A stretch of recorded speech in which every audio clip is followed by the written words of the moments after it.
Construite sur l'un des 3 sites d'enfouissement de Saône-et-Loire, l'unité de tri-méthanisation compost Ecocea reçoit les ordures ménagères de 317 communes, dont Châlons et Mâcon. Grâce à une technologie de pointe, elle valorise ses déchets en produisant du biogaz en quantité jamais atteinte à ce jour. Une fois les poubelles triées, la matière organique est récupérée et stockée dans ces 2 grandes cuves appelées digesteurs, où elles vont fermenter en moyenne pendant 20 jours. Ça va être dégradé par des bactéries. Donc des bactéries qui ont été sélectionnées, qui ont été mises en place au chargement du digesteur et qui ensuite vont s'auto-alimenter, se reproduire toutes seules.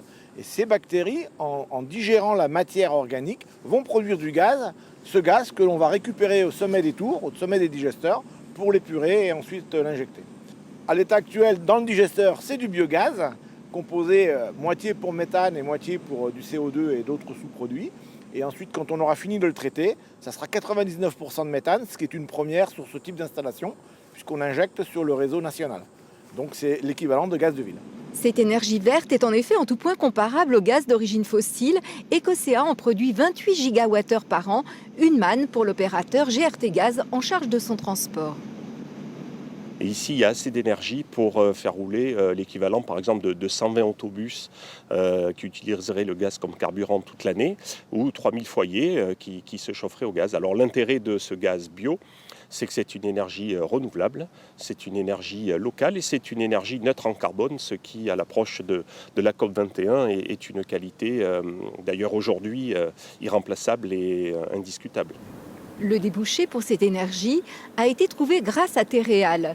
Cet industriel qui produit 100 000 tuiles par jour et consomme une grosse quantité de gaz a fait le choix de construire sa 2e usine à quelques centaines de mètres d'Ecocea.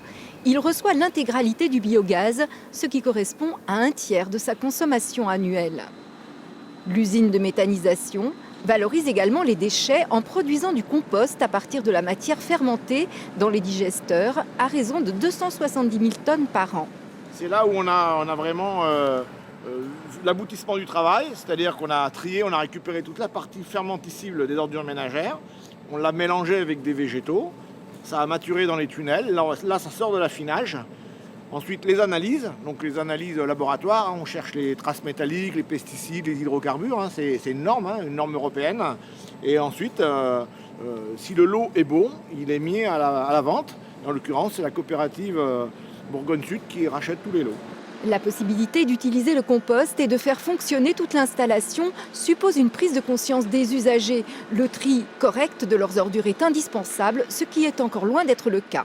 Donc ça va être des tuyaux, des textiles, des pneus, des choses qui auraient dû aller en déchetterie.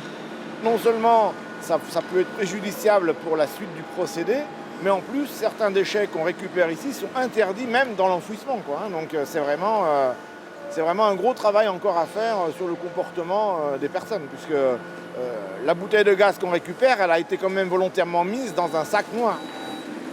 On a trouvé des sacs où il y avait des médicaments. On travaille avec des bactéries pour faire le gaz. Vous me mettez des médicaments, vous me les vaccinez. C'est aussi clair que ça et on ne fait pas de gaz. Le métal récupéré dans les poubelles est revendu ainsi que le verre. Seul le plastique ira à l'enfouissement. Un immense progrès. Avant l'unité de méthanisation, c'est la totalité des ordures ménagères qui étaient enfouies.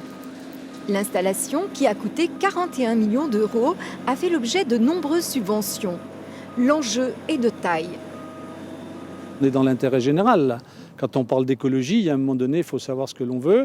On ne peut pas dire on ne veut pas dépenser d'argent et être en règle avec nos objectifs. Voilà. Et à un moment donné, si on a ce double discours, évidemment, on échoue. Je crois que là, c'est le courage que l'on a eu. Et puis d'expliquer à nos concitoyens qu'il faut à la fois trier correctement leurs poubelles et puis leur dire que malheureusement, ils vont trier et que ce n'est pas sûr que le coût diminue. L'important est de trouver la bonne adéquation entre ce que l'on peut accepter pour les générations futures et le coût qu'on est capable de payer aujourd'hui pour traiter ces déchets.